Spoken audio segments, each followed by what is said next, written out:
just a quick disclaimer. So Madhi Mandram is a space that is curated virtually by the Madhi Foundation to speak about and share perspectives about different topics of importance in the field of education. So on that note, the topic for today's Madhi Mandram is parental involvement in early childhood education and foundational education. So this topic is something that's of a personal interest to me and also to all of us at Madhi Foundation, given our work in the foundational learning space over the past several years. At Madhi, we primarily work on FLN, which is foundational literacy and numeracy, at the system level, right? So we work on FLN through systemic reform. And one of our biggest learnings over the past couple of years has been how key parental involvement is towards the learning development of every single child. There's ample research out there as well that tells us how the parental involvement, especially in the very early ages, is very crucial for a child to be able to pick up the basics that they need and set them up for a very strong future. And that is something that we are exploring as well through one of our new pilot programs, which means bring awareness to every doorstep. And it is with the intention of learning and getting to share perspectives and hear perspectives from various other people who work on parental involvement, parent engagement, awareness, advocacy, and a variety of other themes involving parents and community that we've all gathered here today. So I'd like to welcome all of you to today's Madhi Mandram. And on that note, I'm very, very excited and grateful to have our three fantastic panelists for the day. We have Seemant, who is the founder at Meraki Foundation. We have Ms. Astha, who is the Director of Partnerships at Saarthi Education.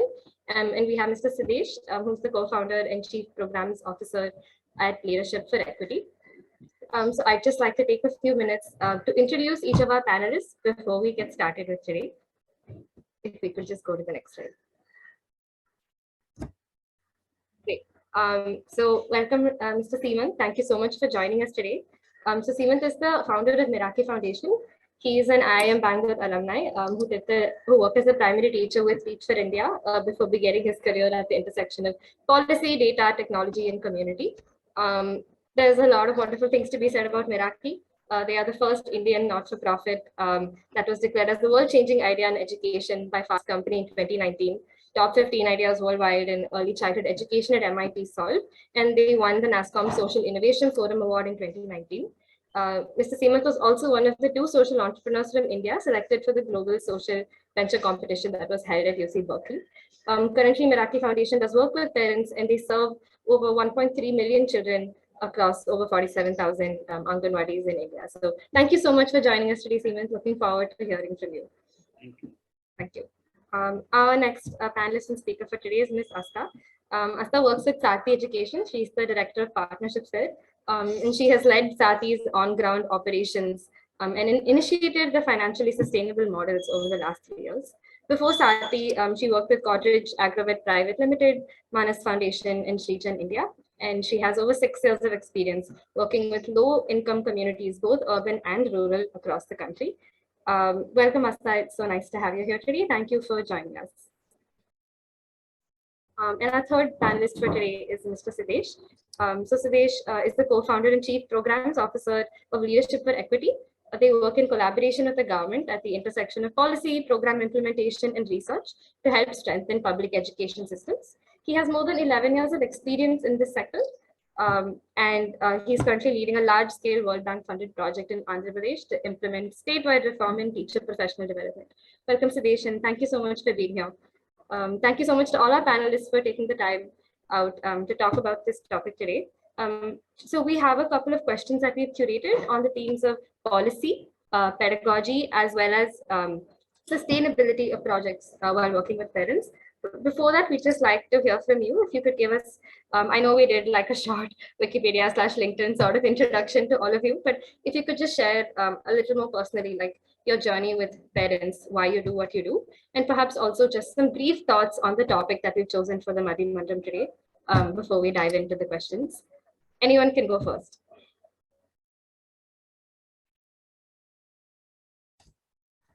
Sure.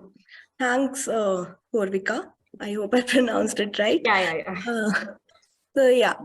So I like to start with, like, as you said, why do we work with parents and why do we do what we do? I'm sorry, the electricity is off, but my Wi-Fi is on. So yeah.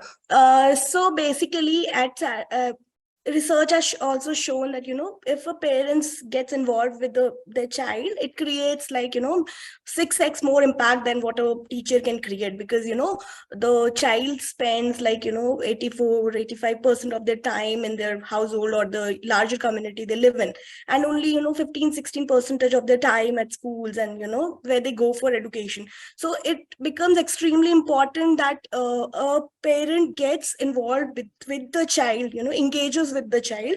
And it's so basically, as we work with low income communities, there is a common misconception that the parents are not literate, they can't engage with the children, they can't work with their children. But I think this is completely wrong, because engaging with this child is completely different. And a child, even if a parent, even if the parent is illiterate, can still engage with the child, because there are various ways and means to engage with the child.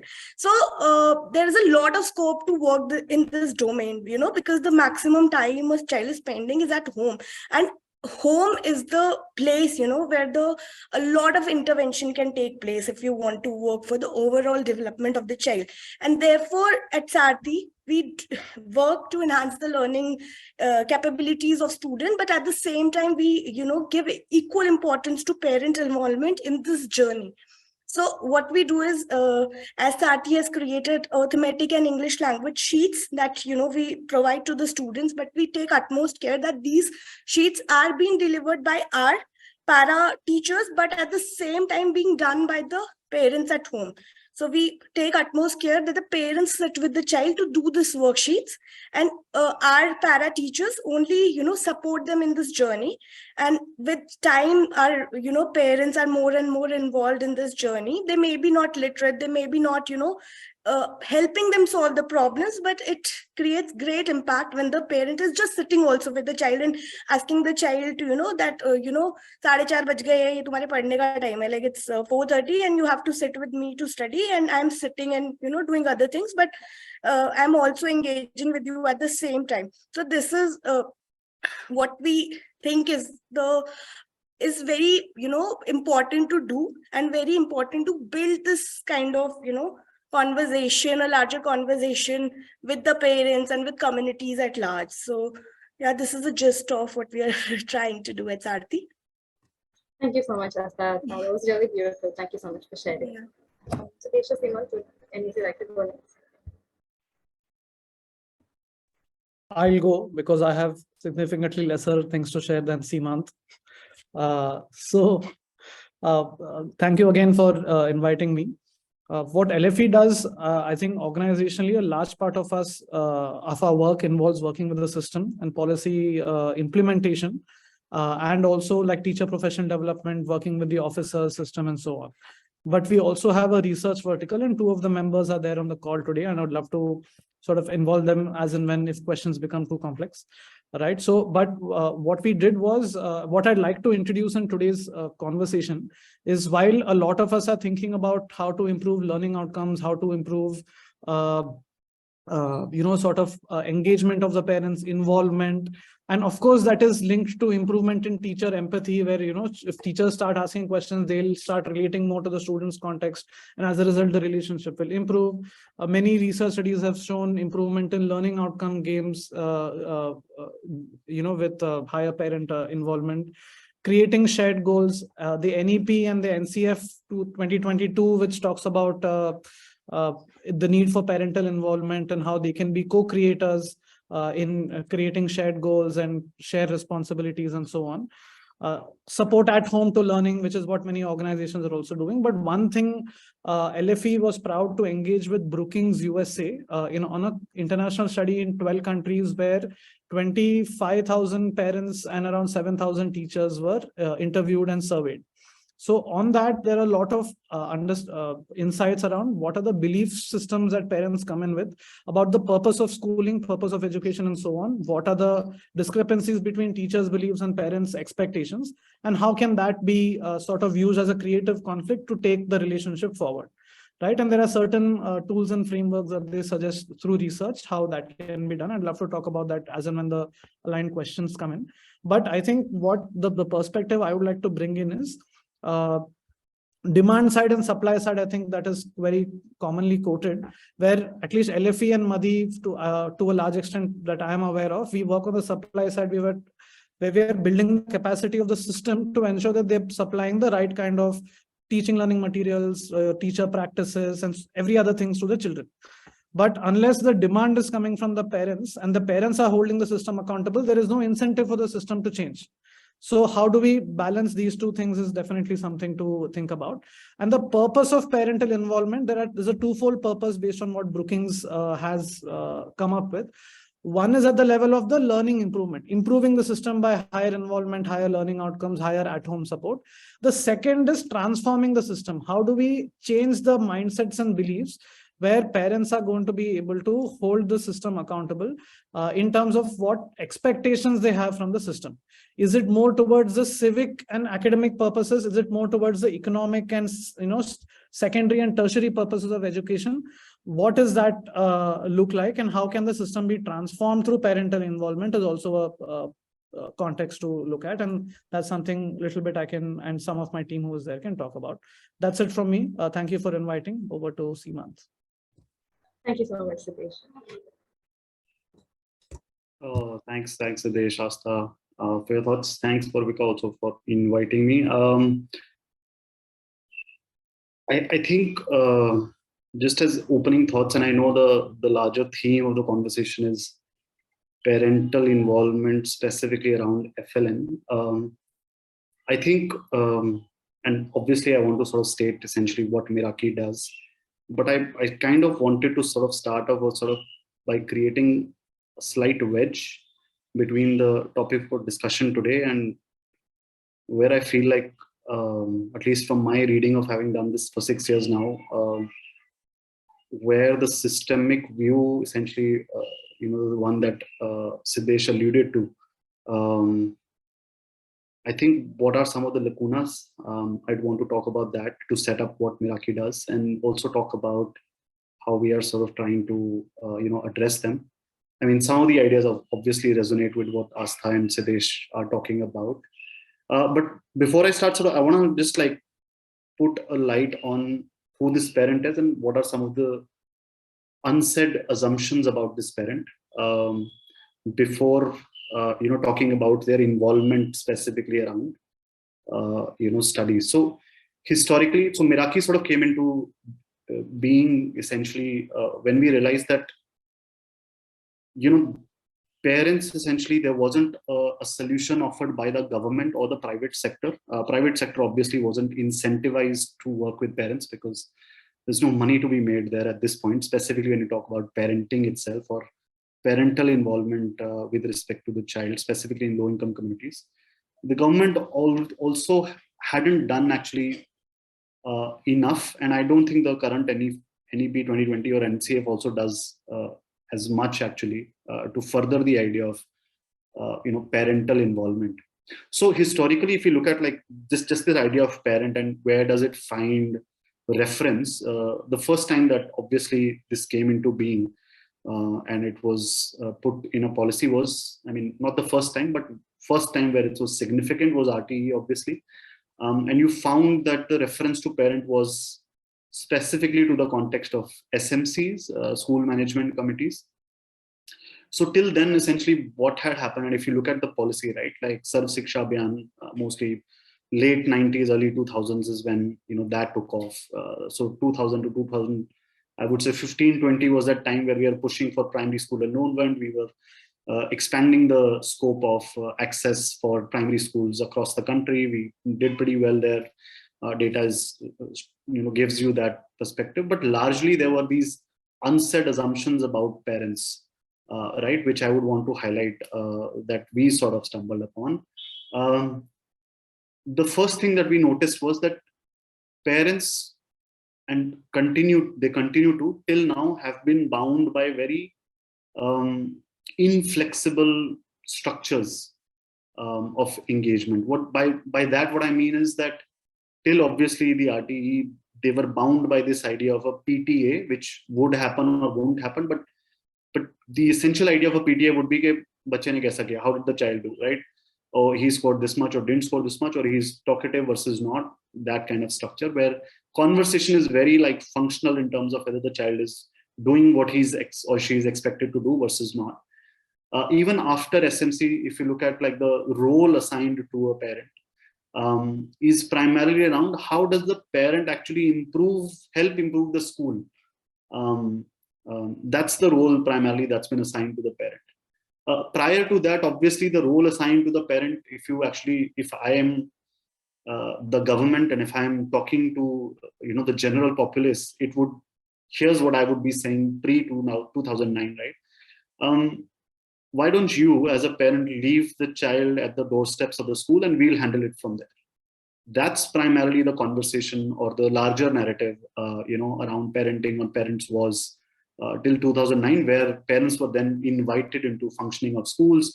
Of course, a larger idea of accountability, etc., was made.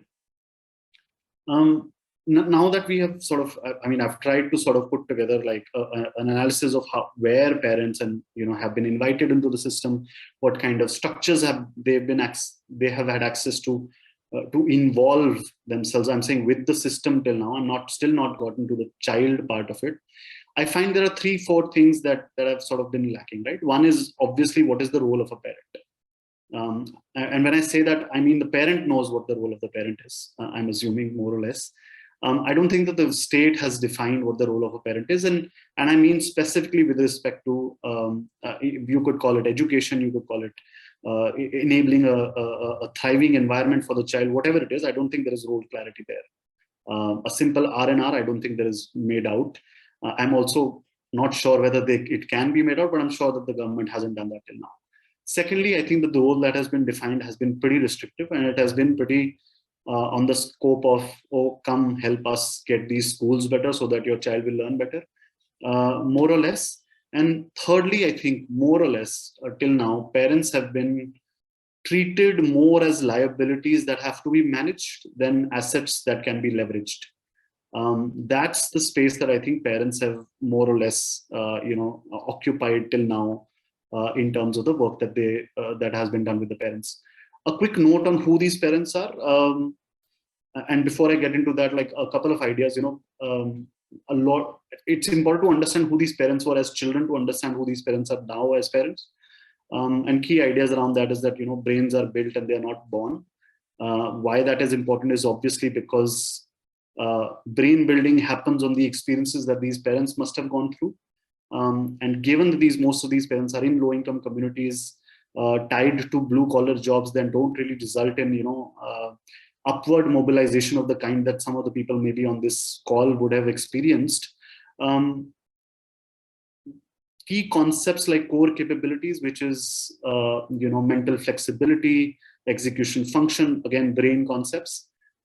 We find that most of the adults who haven't had this kind of brain building that is required in the first 6 years, and that's why these 6 years are important, struggle with ideas around executive function, mental flexibility, core capabilities of the brain when they become adults.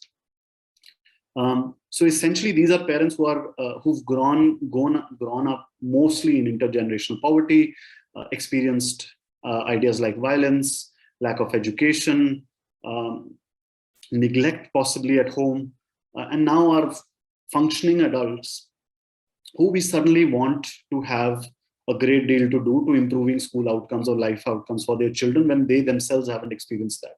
So I think there is a very clear sort of challenge in that kind of space, which brings me to like the 3 assumptions that primarily I think every government system, mostly, they make when they design interventions for the parent. And I think these are like assumptions that possibly we've made, most of us make every day, which is, first of all, that the sole purpose of the parent is to improve educational outcomes of children. Right, that's the solely purpose that they are born for. And I talk a lot about this because I also refer to the work done by I think Poonam Batra, who talks about work done on teachers, where it seems like the sole purpose of teachers is to improve outcomes for children, which I don't resonate with also. So essentially the assumption is the sole purpose of the parent is to improve educational outcomes for children. Secondly, I think that another assumption that the government essentially ends up making is that since you've given birth to a child, you know how to raise them. I think that's another sore assumption that is made. Essentially, that is something that possibly I think needs looking into.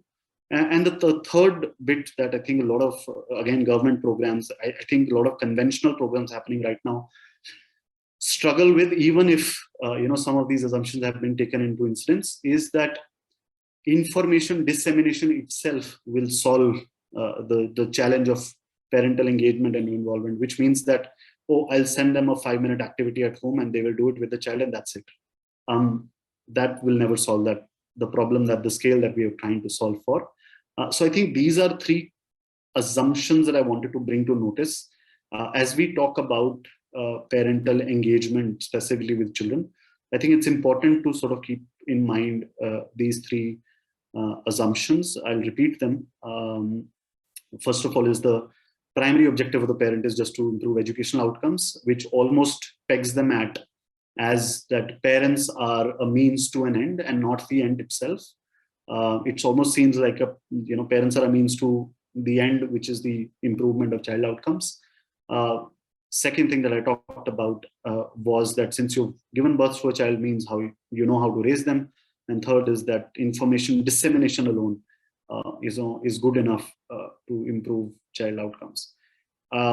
Obviously, some of these considerations are what we take into our stride as we build interventions at Meraki. We work with the state governments of Punjab and Uttarakhand at this point. We work across these 2 states, trying to create an environmental approach of improvement, which means that we nudge the states to design programs, to work on programs, to design policies, to improve 3 factors around the child. One is obviously parent capabilities and abilities to enable a thriving environment at home. Second is enabling the Anganwadi worker to sort of again do that at the Anganwadi center itself. And thirdly is to sort of improve large-scale Anganwadi infrastructure accessible to these children, which is now 47,000 Anganwadis across these 2 states, on works around how to improve that infrastructure accessible to them. That's what we do. Largely the idea is if these 3 factors, the child, the caregivers around the child, which is the parent and the Anganwadi worker, and the infrastructure available to the child in the preschool, if these improve, the environment of the child improves, and if that improves, hopefully the outcomes for the child will also improve, and that's what we are working on at this point. Thank you for listening. Thank you so much, Seemant. Thank you all of you for sharing this lovely introduction. I think so many insights to gain from just this. With this, I'll jump straight into the first question, and I think just sort of segueing from what Seemant spoke about. At a policy or a state or a systemic level, like what do you think, how can parents effectively support their child's learning and development, right? Especially in the first 6 to 8 years. Or perhaps in Seemant's words, like if you had to decide or share some factors that should go into the R&R of a parent, like what do you think those should be? Based on your experience, based on research that you've read. Anyone can share first.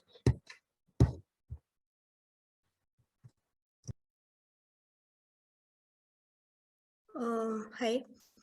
So as Seemant also mentioned that we and at large also we think of parents as liabilities and not as assets.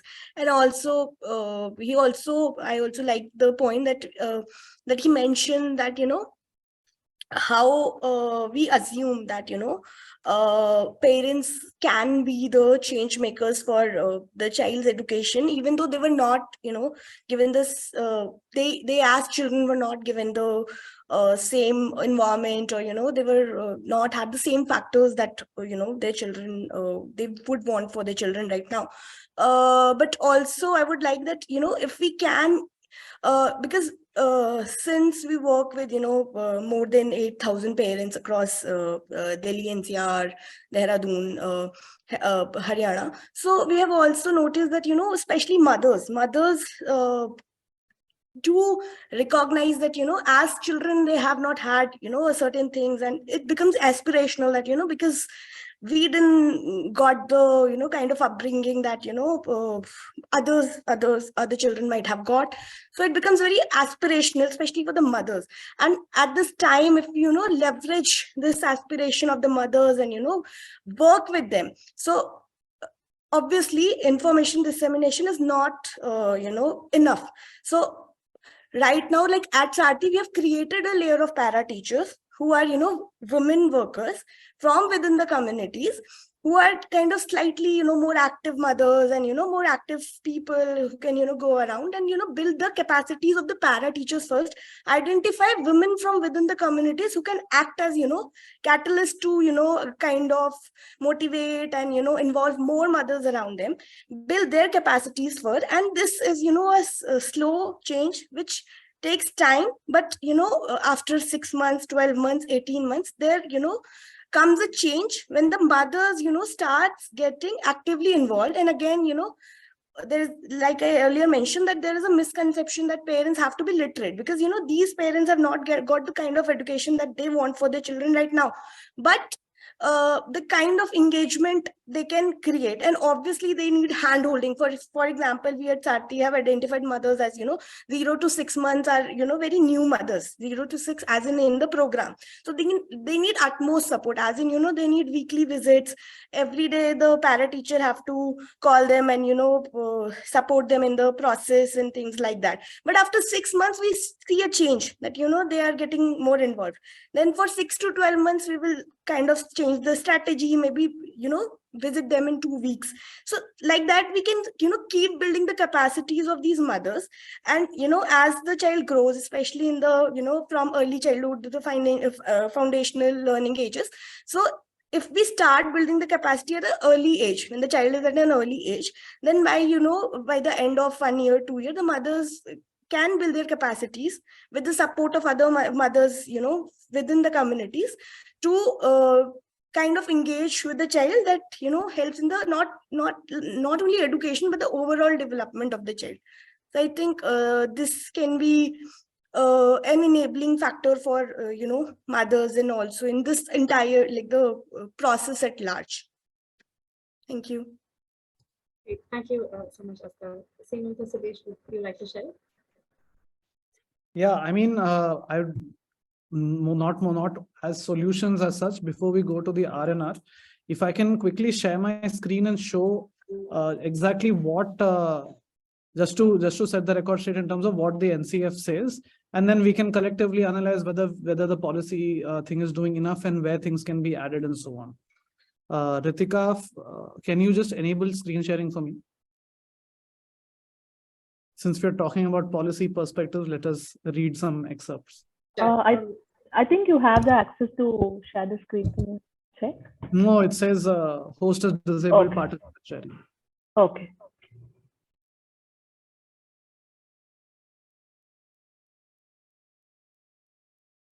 Just a couple of things, since it's a small group, I thought we can just go through some of the things. Yeah, sure. Just give us a second. Also fully resonate with what Asa and Seemant are sharing. That just we cannot reduce it to activities, but since we're talking about R&Rs and since we're talking about the policy perspective. Okay. You can go ahead and share screen. Yep. Is it visible? Yes. Yeah, so overall, from what we are trying to see, again, these are just excerpts from the policy. So what is it saying in terms of parent involvement is not just reducing it to education from the get-go. Caregiving in terms of nutrition. Obviously, the government recognizes early childhood care and nutrition. So usually nutrition is what the WCD, Anganwadis, etc. focus a lot on. But this is what the policy document says. Relationship and engagement between child and family is most powerful of child's development. It's not necessarily just education. But then again, they come down to the education and teachers sort of imagination where they can influence the learning. It also says that they should be included as partners in the educational processes of children. This makes the schooling process more enjoyable and talks about holistic learning. It also, again, in consonance with some of the global researchers, saying that rather than just being reduced to being updated about progress through those PTA type of meetings, they should also work as co-creators.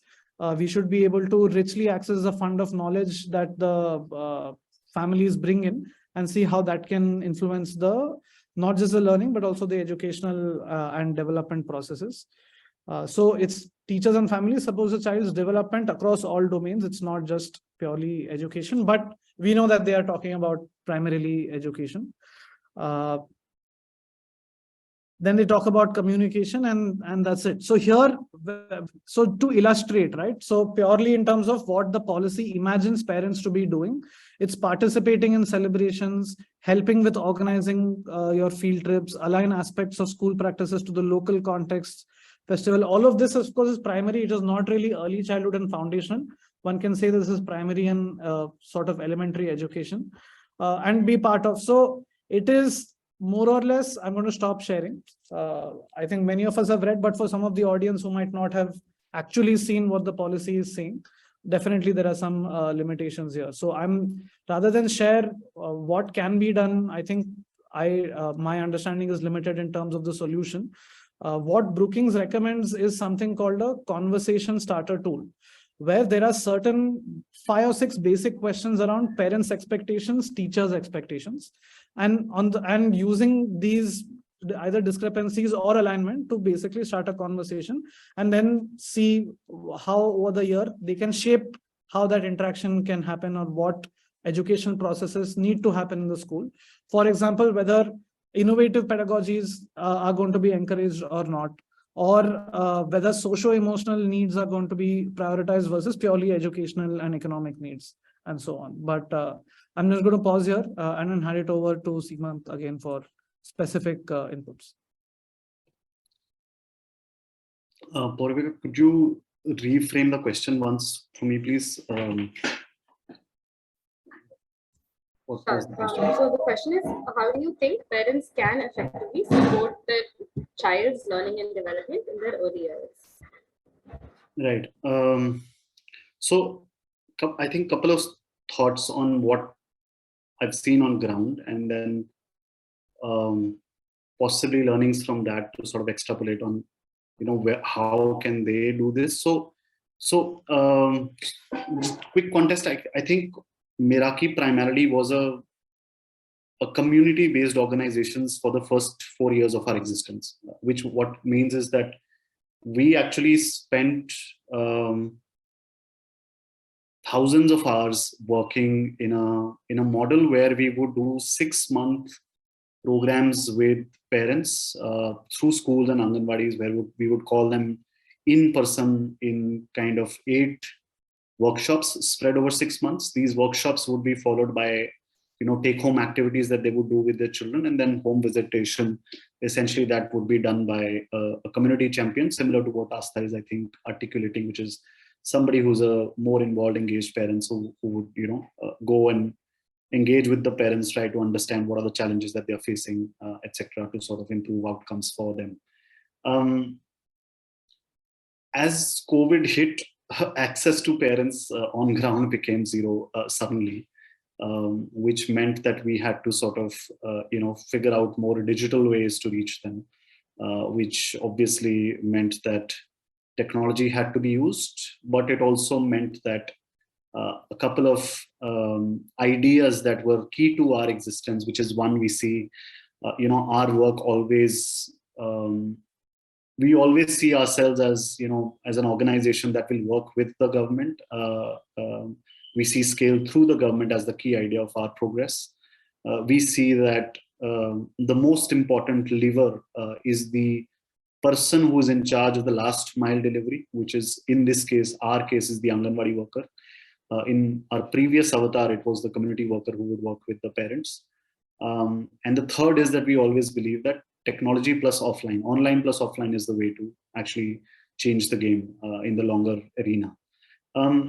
The reason we believe that the last mile person is the most important person is because everything, every intervention, every behavior change happens on the basis of this one simple idea, which is trust.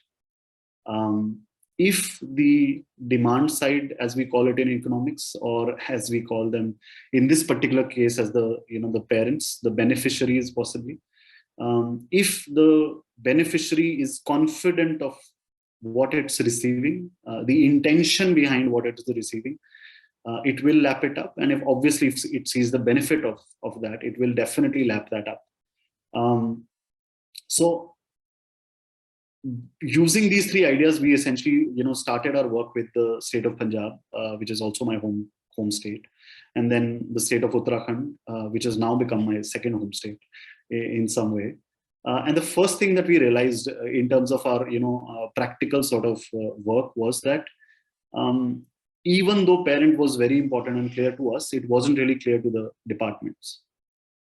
There were a couple of challenges, and I'm talking specifically about the Department of WCD, which it has its own challenges. It's different from the Department of Education, which at least on the educational front is more educated. I don't think that they are still more educated on the parental front. They still see, at least the governments that I have engaged with, and I'm not naming Punjab or Uttarakhand, I'm saying there are multiple other states that one has had a conversation with. They see this more as a marketing opportunity of their schools and the work that they do, rather than actual, rather than 100% this being an engagement at the parent level.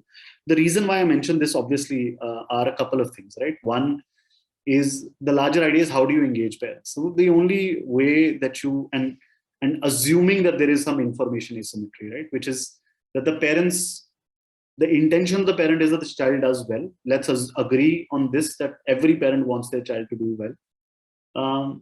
But maybe the disagreement is that maybe they don't have that scientific knowledge, or the knowledge that, helps them do the best by their child, right? And maybe that's the problem that all of us are trying to solve at the government level, at the organization level, etc., etc. So if you're trying to solve that, it fundamentally means that we are trying to get parents to do things slightly differently than what they've been doing in the past or in the present, right? The only way they'll do that is if there is trust between who is telling them what to do, right? When to do it, and why also to do it, right? Like that's, trust has to be established. The practical challenges that I've seen is that the person who is telling them is not clear himself or herself, right? At the WCD department, I can assure you that the idea of ECE or FLN itself, that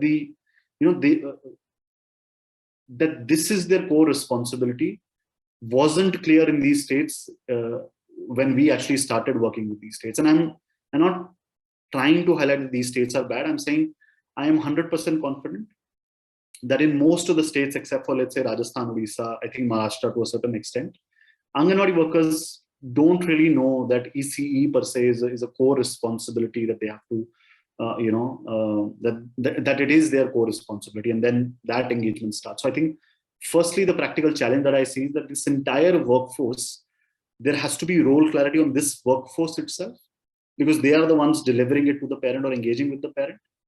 And then secondly, there has to be and I know you will hate me for this, but there has to be a culture shift that will happen, right? And this is a bomb word, because everyone wants to do it, but nobody knows how to do it, right? And a lot of this is extrinsic, because the minister, the department, the director, the principal secretary, the lower bureaucracy essentially determines if the culture changes or not. So, the good thing is, which Siddesh shared, is that NCF, NEP is talking the same language, right?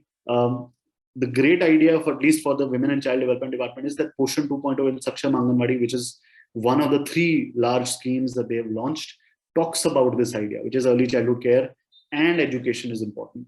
It's become one of the 3 pillars specifically in that particular policy.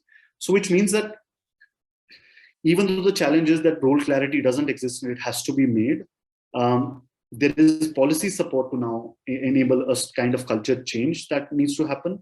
I think the first strand that I see in terms of this larger change around the parenting behavior is this last mile delivery. And that essentially is that the department needs to function differently. They will only function differently if they understand that their role has changed. If you go to a random Anganwadi in any of these states, You go to MP, you'll go to whichever state that you can think of. Obviously, I'm not taking Maharashtra because I genuinely think Maharashtra has done a lot of good work, especially with the Anganwadis. The primary association between an Anganwadi, the primary word that is associated with the Anganwadi is ration. It's basically a space where you get food. That's what it is, right? So before I get to, like, how do you get parents to engage? I'll say that for a systemic view, it's important that the state level or the department level view changes, the rule clarity comes, and then comes the difficult part of establishing trust, establishing the knowledge base that has to be transferred in order to engagement to start. But just around the aspect, I think, which Siddesh was trying to, and that's broadly, I think, my point. Largely what I'm trying to say is that role clarity and clarity on the departments to sort of engage with parents, and investment that I have to engage with parents, not just because it has been told to me, but because I know this is fundamentally important for children to have better outcomes, is first step, I think, that is needed to improve parental engagement. I do think the policies still, they are short. I think it's a welcome change that they've included. I see these more as footnotes, to be very honest. I don't see them as like very significant changes, because I also know, one of the favorite books that I have ever read in my life, and is the NCF 2005. I think that's the most beautiful document I've ever read. In the 17 years since I read that book, I've never seen the beautiful ideas that were there in the NCF actually translated on ground. So I do see that, translating some of these ideas on ground is a challenge. But largely the point that I was making, right, was that these policies at this point in time are still talking about ignoring a very significant part of a parent's life. They're asking the parent to forget that they've had a certain kind of experience and come to the table to talk about, how do I improve my child? I think that's the fundamental point that I'm trying to record. In our works as organizations, and I know this is a difficult bit, right? Because most of us are here because we want better outcomes for children. But I think the starting point for organizations and for states to bring about that change is to start talking about the parent first.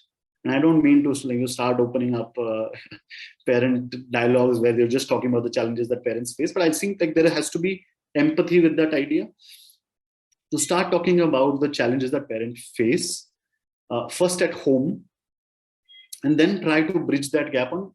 If we are able to create a conversation like that, hopefully then the conversation on how do we then improve outcomes at the school level will also change. That's the large, I think, differentiation I want to sort of create on my readings of these documents at this point. And I don't think that these are addressed, and I've read all the 3 policy documents that at least affect the WCD, the space that we occupy, which is preschools and Anganwadis essentially. So I don't know whether I've answered your question, Purvika, but I think these are a couple of things that came to my mind when you shared what you shared. Sure. No, thank you so much. I think these answers are very insightful. I also think a lot of you have answered more than one question that we had planned to ask you. So I'm just going to skip ahead. I think from everything that all of you are sharing, it's very clear to me that we're putting the parent and their life and their journey and their experiences also at the center of this, right? And this is definitely very different from individual to individual, or perhaps community to community, state to state. So I'm wondering, when you're working on a program, given that all of you have mentioned working at scale or working with the government, how do you take into account these contextual differences, these personal differences that may arise, and still design a program with parents that functions at scale? What are some things that you think we need to keep in mind when doing that? Purvika, can you please repeat the question? I had a bit like disturbance. Sure. So my question was, given that each parent comes from a very different personal experience, has a very different context, and when we're working with multiple communities across states, or even within a state, how do we scale a particular project or program design while balancing the context and needs of the individual or the community? I can quickly go first so that I'm short, crisp. I think the large idea that I was talking about, which is that the last mile delivery, the person at the last mile delivery is supremely important. I think there is a very interesting conversation that's happening right now in India per se. I think there is this large group who believes that autonomy, comes after a teacher has expertise. What that means is that if the teacher knows what it needs to do every single day, okay, 3 hours I have to do this. Once they are adept with that idea, post that they can be left to their own, instruments. That's one of the ideas that's floating around. I kind of don't. I mean, I agree with it and partially, but just the answer to the question that you asked is, I feel the autonomy at that last mile delivery level is supremely important. The reason why I don't agree with autonomy follows expertise is because expertise only comes when there is investment. And it brings me back to that point that I was saying, which is that there has to be a significant, and it's kind of scary because nobody knows how to do it, but significant culture change has to happen at the last mile delivery level, where this person is invested not just in the idea that these children are coming to me because and I have a significant responsibility towards them, towards the state, towards the nation. That culture change has to happen. And if that culture change happens, there is investment in the idea that there is something there for me, as a clear output or outcome that I can feel invested in, to then strive for expertise, and then post expertise maybe they will allow me. I feel like if there is investment, then expertise and as well as autonomy come hand in hand, and they go hand in hand. So for us, the short answer, like I said, was that our focus is how do we leave most in terms of investment, as well as what needs to happen at the last mile. We feel like if that is taken care of, other operational aspects of how to enable that is something that can be learned over time. That's where I will leave it. So thanks. Hi, Purvika. Yeah.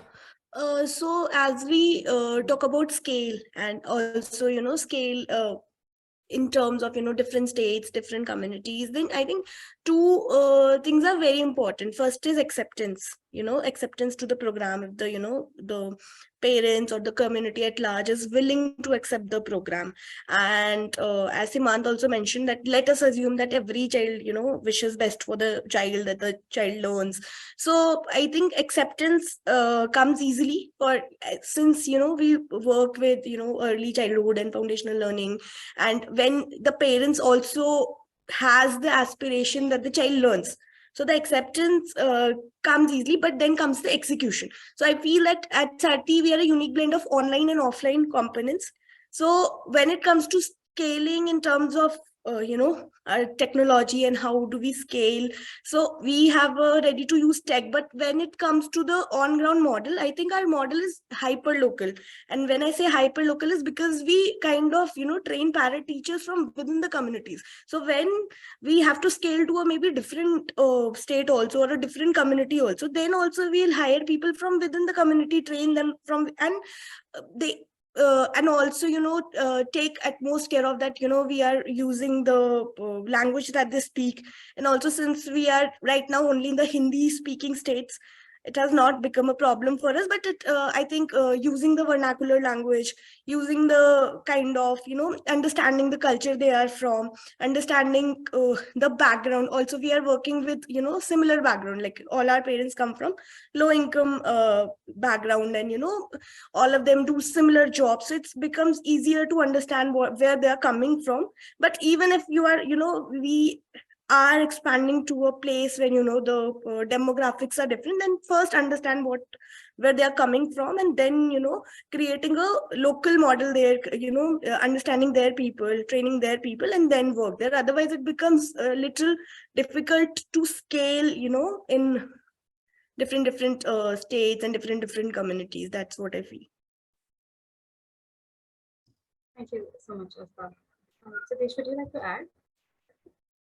not that we have run any program on either parental involvement or early childhood education, but scale is something that I can definitely comment on. So I'll not take much time.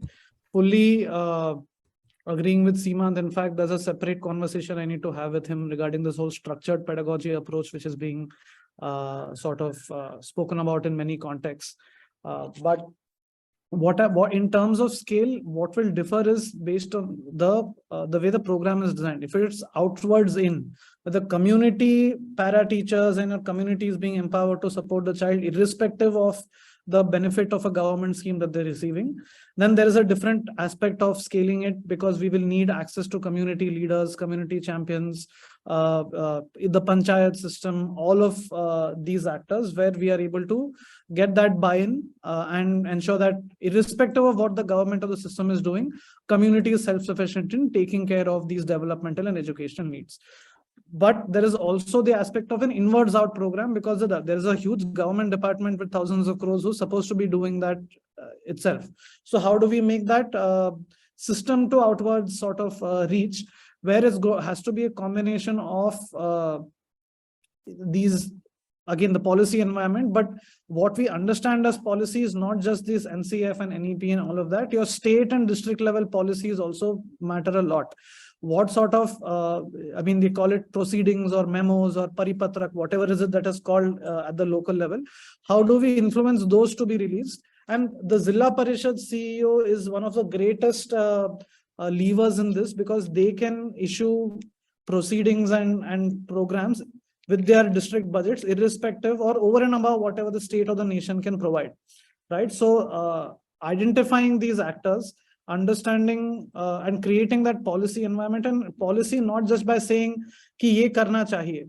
Having those, say for example, Meraki has got a very good SOP and has figured out, distilled down the 10 things that work, the 10 actions that need to be taken, or RNRs that has been created.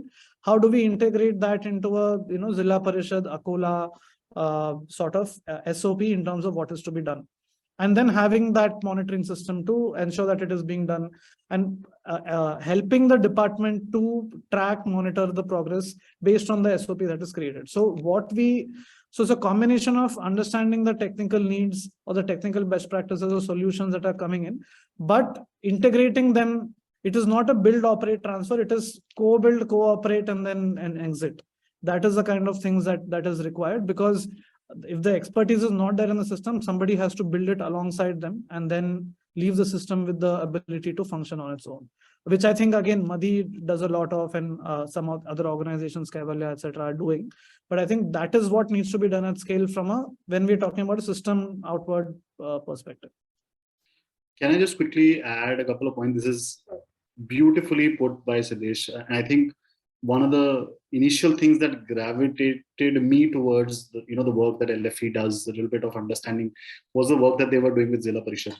And let me speak from a perspective of a 6-month-old entrepreneur who's building an intervention in 5 schools, right? Let's say it's in a village, and I'll tell you the steps that they can take at that point in time to scale. I don't know whether that's relevant for this particular group, but this is essentially, it's beautiful what he said.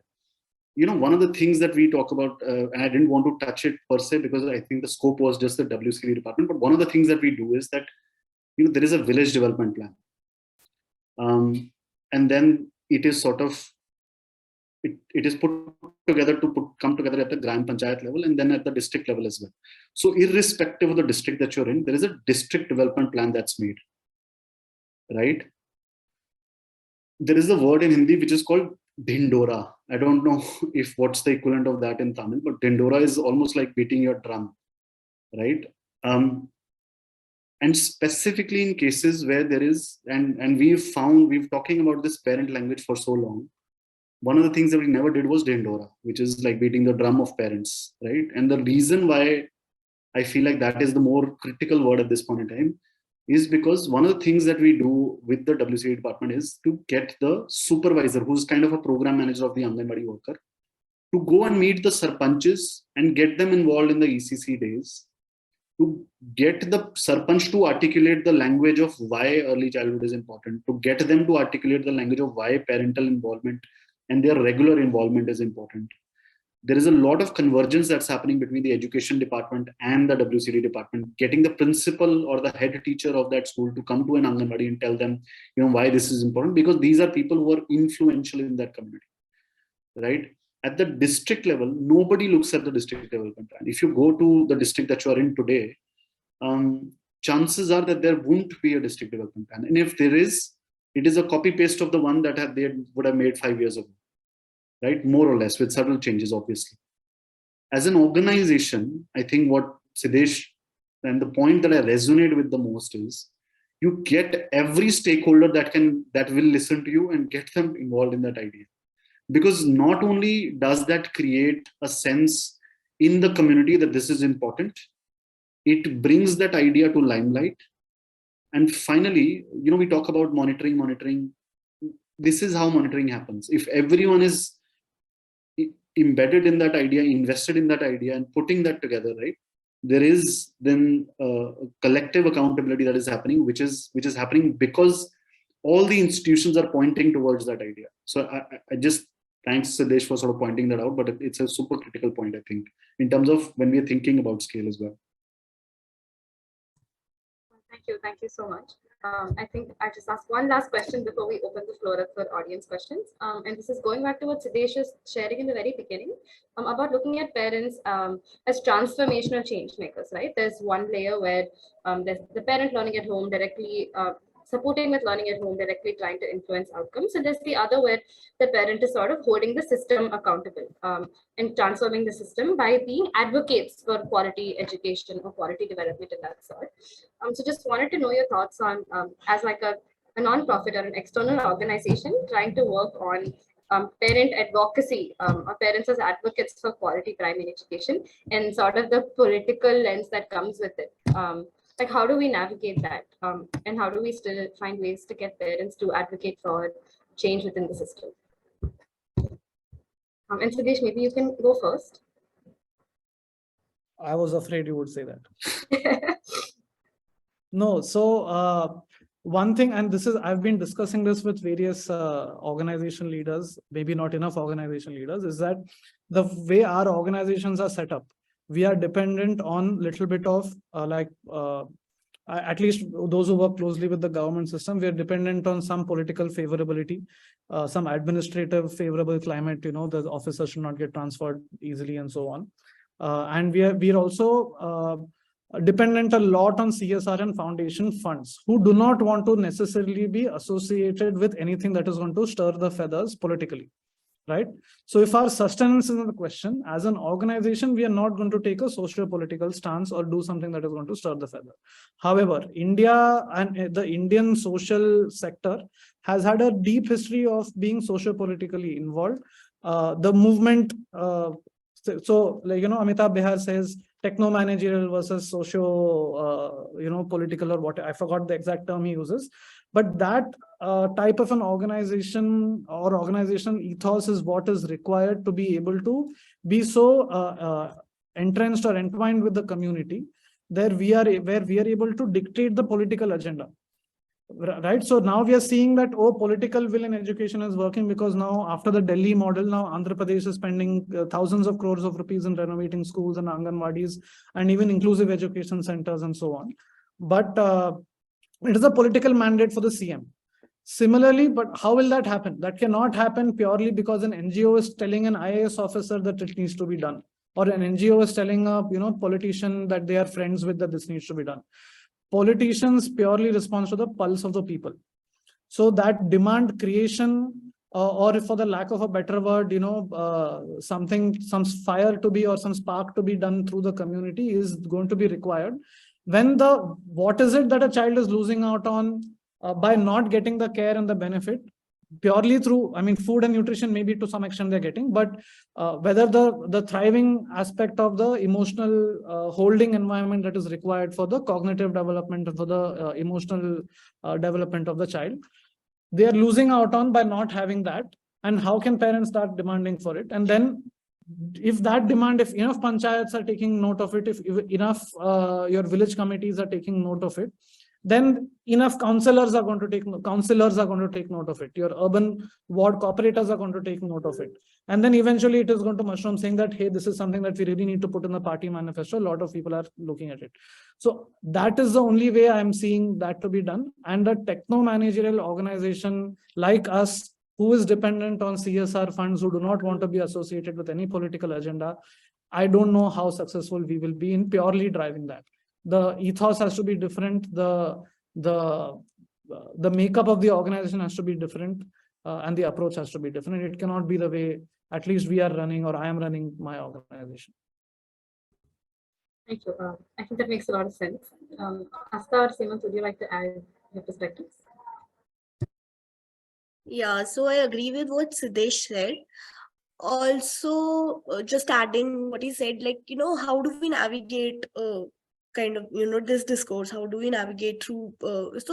Community advocacy is not our like primary agenda. What we feel is that, if you work with parents, if you work with students, then you are kind of building it organically. For example, if we are getting involved with the parents at large, if you are we are building their capacities, we are telling them to get involved with the child, and maybe that parents was not involved in the education at all, maybe the parent was not sitting with the child, maybe the parent was not aware what the child is doing, but now that parent is spending 30 minutes with the child. Now the parent knows that now my child can do this at home, but at school maybe the child is not doing that. Then it organically comes, so the community advocacy organically comes to them. They'll start asking questions to the like the system at large, why this, why that.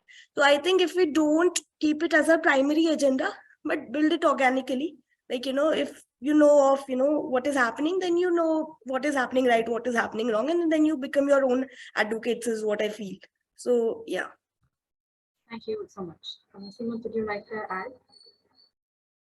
Yeah, I mean, this is one question that I think we are living through right now. And like, again, kudos to Siddesh sort of, for that reflective response, specifically, I think, around funding. Because I think it's important who gives you the money. It's a lot more important, specifically in cases where a lot of our revenue is not sort of, created, is not generated by the organization itself. I think then there is somebody else also who has a seat on the table, and then those ideas get moderated for sure. I think that, I mean, kudos to sort of Siddesh for putting it so clearly and articulately, and also realizing and sort of sharing it, I guess. I think I am slightly disillusioned with the entire CSR space, to be very honest. Again, because Siddesh has sort of created that space, I think, with his clear thought, I can tell you that in terms of building Meraki, we took a significant hit in terms of raising funds last year, because we clearly said that we would not go after CSR funds. We will only go after funds that specifically either are unrestricted, non-agenda funds, or we will go after government funds. So mostly our programs are now funded by the government, and you will think that if now that the government funds you, now that you can't definitely do nothing about community awareness. But I don't think I don't think these are like very different ideas. I'll tell you how. One of the things that has happened, and there is this large idea around, there's no stopping a good idea whose time has come in some way, right? I think with Aam Aadmi Party's all the drums that they have, again, the Dindora they have vetoed on, school transformation, infrastructure transformation. What that has done is, actually across the spectrum, political parties are now more sensitive to the idea that this could actually work. And given that they have formed government twice with this majority that they have, and if you look at Punjab also, they have 91 MLAs out of 117, right? That's a significant number that they have, 113, sorry. So there is now a larger idea on, oh, maybe this works, right? Education maybe works. So the reason why I think that this funding doesn't stop our work from happening is because, for example, in Punjab, the education minister is a 32 or a 35-year-old, which puts me slightly at shame because I'm older than him and he's the education minister. But my point is that he, at this point in time, knows that he has to create a demand for government services at the community level. He's very clear about that idea. He understands that this entire thing that parents want, need, and ask for government services is something that is important. So I'm saying slowly and steadily the governments are coming around to the idea of that the parents should demand for a government, a better government school. So I think that is one small shift that I'm happening. I'm not saying every state is doing it, but I'm saying states who have noted Delhi's rise, or specifically Aam Aadmi Party's rise, they are sort of changing that idea. Secondly, that I'm saying is that there are, as an organization, it's important to be aware of what is the politics of the policies that are happening. So if I talk about, for example, the Anganwadis, right, there is a lot of work happening around co-location of Anganwadis with primary schools. And the large amount of discomfort that it has created for the Anganwadi workers is that they feel like that their work is now being transferred to the primary schools. Why? Because for the Anganwadis, the primary work is SNP, which is nutrition work, or the ration work that they do. A lot of that gets converged with the midday meal program that the primary schools have, right? Asha workers were formulated to look at the medical needs or the healthcare needs of the community. Now the children are being transferred or co-located in primary schools, where the fear is that these children will be taken away from us. I mean, I don't know whether it's sadistic for me to say this, but that's a fear that can be capitalized on when we are looking at specifically working with the Anganwadi workers, right? Because there is a significant fear that all our work will now be transferred to the primary schools. So that is one space that has been created, at least with the Women and Child Development Department, where you can look at that and say, if this will not happen if we start improving the quality of the services that we have.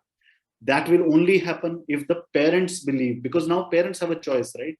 They will say, I will send my child to the Anganwadi, or I will send it to the pre-primary school. So there is a competition that is happening. So I think there are ways in which organizations can actually further the agenda of community empowerment. Sometimes it's not direct. Sometimes it's actually through the policies that the government has. And the communication can actually be masked in that idea. Largely, every one of us, I think, wants children's outcomes to improve. Whether it comes because there is increased competition in the small space of a village with a private primary school, with a government school, with an Anganwadi, all of them are competing for attention, right? So either leveraging those ideas, I think, also it's easier said than done.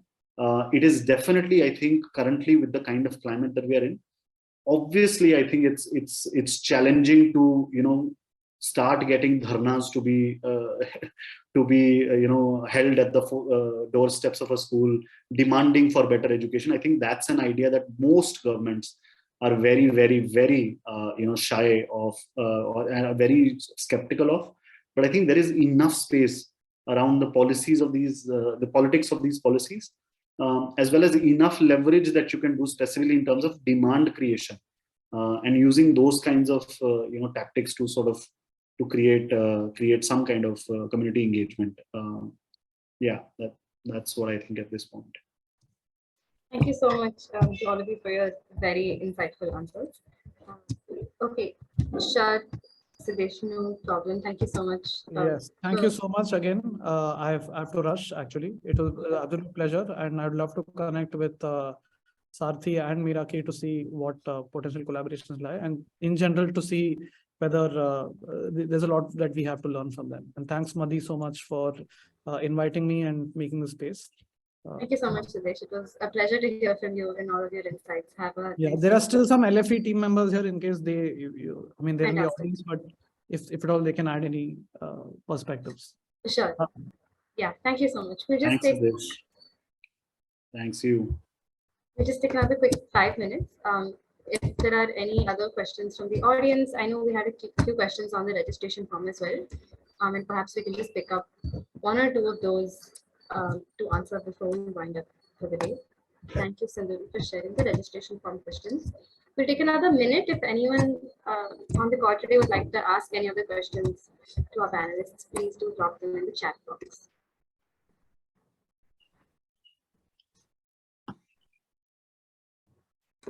I can read the questions that we have so far. So I think the first one was, how do you motivate parents to be active participants in their child's education when we live in a society where parents have been dependent on schools, tuitions from the early years to take care of their child's education? The second question that we have is, we come face to face with the needs of parents and community engagement to help the child thrive in the early and later years in the pandemic. Are schools and teachers still pushing for parental engagement? How is the sector in general working to keep up parent and community engagement up and thriving in and out of schools? And the third question is around the role of schools and teachers in enabling and involving parents and investing them towards the same. If there are no other questions, perhaps we can just go with the first one for now, which is, how do we motivate parents to be active participants in their child's education, especially when they're dependent on schools and tuitions to take care of their learning needs specifically?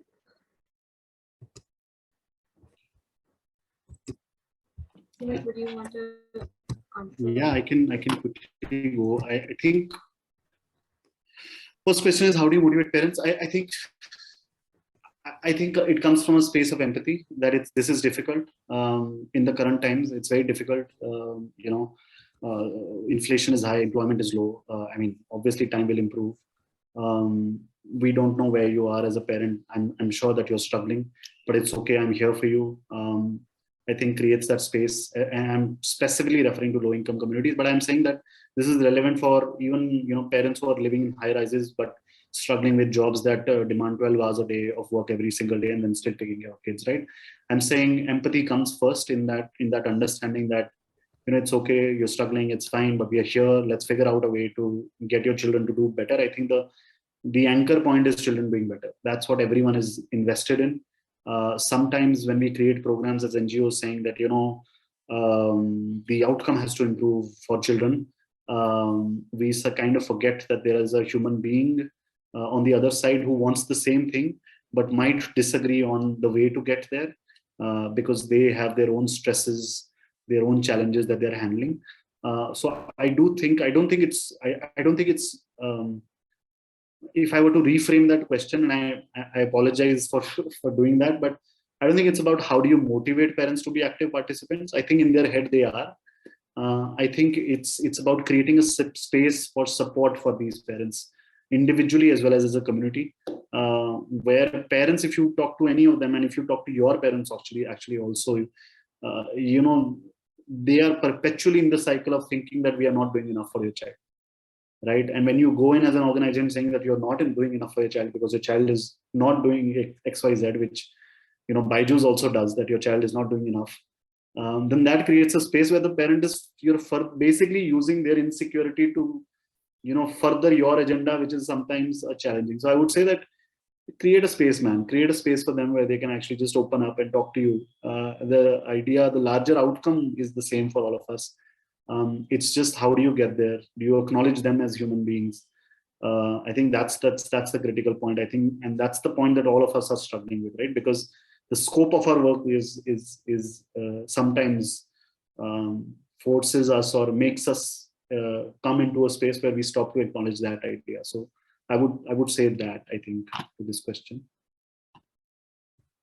Thank you so much, Seemant. Astha, would you like to add to this question? Sorry, Purvika, I had to answer the door, so I was not able to hear the question. No problem. So there are 3 questions on the chat box that we had gotten from the participants. So Seemant was just addressing the first one, which is about motivating parents to be active participants. Yeah. If you find one of the other 2 questions something that you would like to answer, you can go ahead as well, or you can tag on the first question.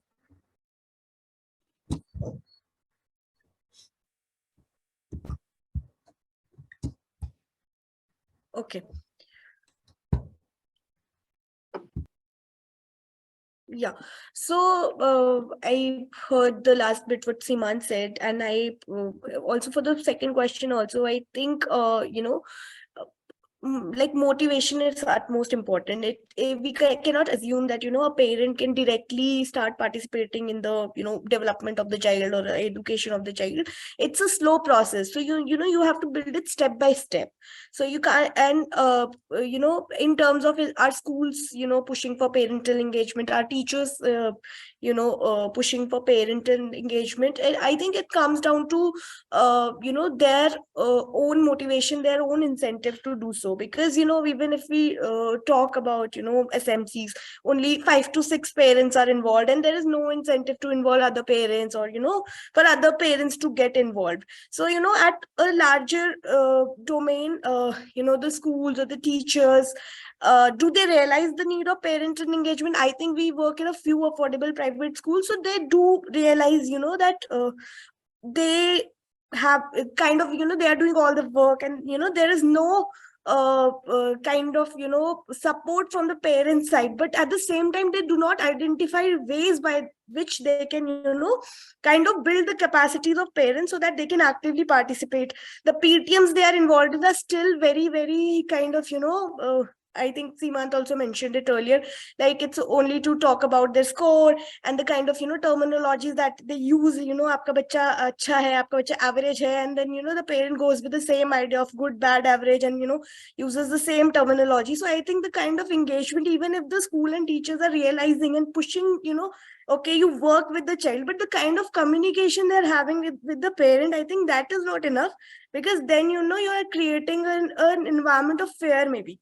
Because, especially in low income communities, when, they categorize the students, most of the students as ye to bekar hai, ya to ye to average hai, aise karke. So the conversation, they're putting them into is, it comes with a lot of fear that, ye piche reh jayega, ya aisa ho jayega, waisa ho jayega. So I think to build the conversation more efficiently, more kind of, with some sensitivity, that, they have to deal with their kids at home, and, they are also not trained to how to, deal with their kids. At the same time, the not-for-profit organizations, the development sector, I think they are getting engaged with the larger discourse of parental community engagement, better ways to do it.